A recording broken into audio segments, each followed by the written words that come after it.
you know, what I think maybe is the case. I mean, one is the thing of, talk about the myth of not enough. Where people, like, if you get into a male-dominated workplace and you're the one woman, you gotta make sure you don't cling to that. Like, well, I'm the woman.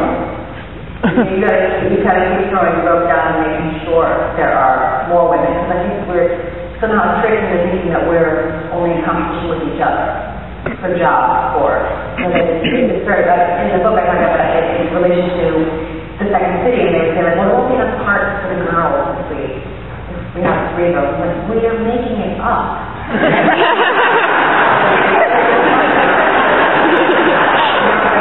It's a myth that you should be aware of to I'm not going to tell you on the kind of be there for the job of the YMCA session. Everybody's thinking I'm not going to like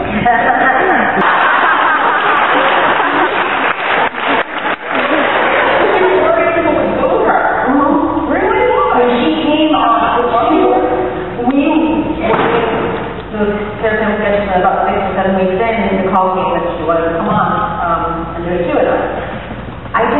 She had just been in Philadelphia a week before, and she had gone to a hockey game and food the rest of with her daughter, her youngest daughter, and I just went like, that's Philadelphia. That's Philadelphia.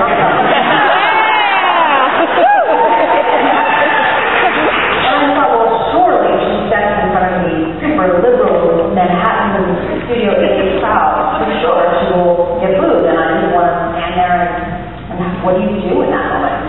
You know, it just seemed like it was potentially a very ugly moment, and so I suggested to Lauren that this was definitely going to happen, that maybe we start her backstage and kind of transition and sort of trick the audience out of that moment. And when she did finally take the stage, she was here. And I think that really has more to do with me underestimating what a kind of media star she is, and people just see her regardless of it. You actually, so what did she say? You had like patronizing little words for her backstage?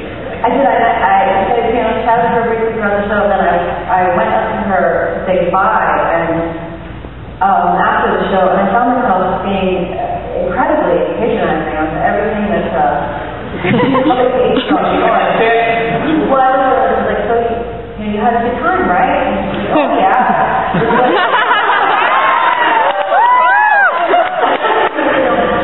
And everyone in New York was really nice to you, right? I said, oh, no one was scary or anything. And after that, kind of like the tone was coming out of my mouth, I was like, I'm coming to be the vice president. And so, you know, I talked my own patient on the attitude, but I just really felt like it was kind of the weeks after kind of real America comments, and be like, but you were here, right? And everyone was cool, yeah. But what do you think of the fact that people, your parents were known, right? You say this is it's all there. And even they, at some point, were a little arrogant. This is just your mom, she was a little annoyed. The beginning of the sketch, they were like, oh, this is great, this is so funny, this is so exciting, and then by week 5, I think my mom was like, well, that, you know what, it's getting too much now.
But once we started doing it, at first it was very, a lot of fun. That's a good way. Do you mind talking about that day that you shot the first sketch with Amy Wilmer? Do you mind? Sure, not at all. Remember that day? I did. That was a busy time because it's September, August. I think it's the audio for part, so I had to call Mrs. Green very calmly, please, and when she was producers, when I explained to her, like, we kind of shot the other part for it, and she was very, very graciously agreed to fly herself in and do it on a Saturday. And so that was finding a set, I believe, and then I first realized that, that's the same Saturday as the first SNL. And so what we know is that we could, I was thinking and talking about whether or not I was like there, and I'm kind of forgetting that no one had actually asked me to do it yet. It was like on the internet at this time. And like, I think I called the first SNL was the Monday that week, the Tuesday, the Wednesday, they had their first read through, and during their table read, I called left a message for Lord Michael saying, like, if it comes up, I don't want to do it.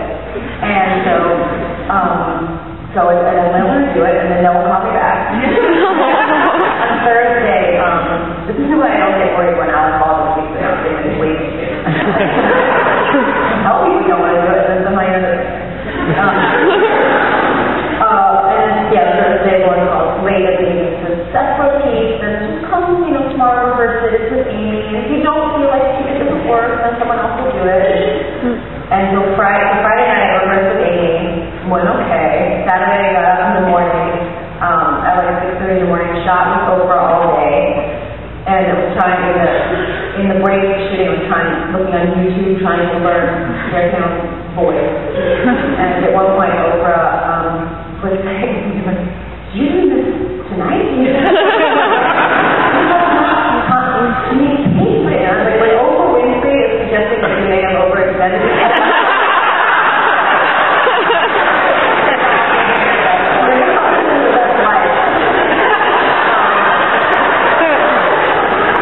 And so then around 5 o'clock, I wrapped with Oprah. I stole the untouched edible arrangements fruit basket.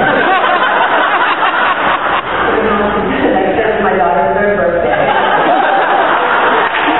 And it went to SNL and we did it, and it all went fine. And then the next day we had the birthday party.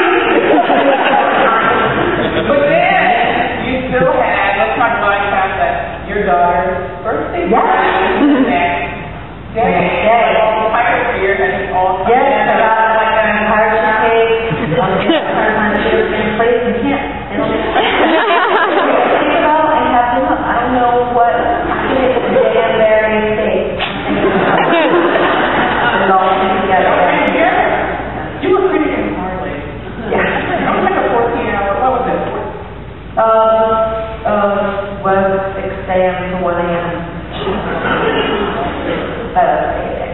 SNL, you were known as like the dirty writer, like sketches like Colonel Langley. Colonel Langley is one of my favorites. I want to know if that's like, did you always write sketches like that, or is it just like at SNL? Yeah, I didn't write all the sketches.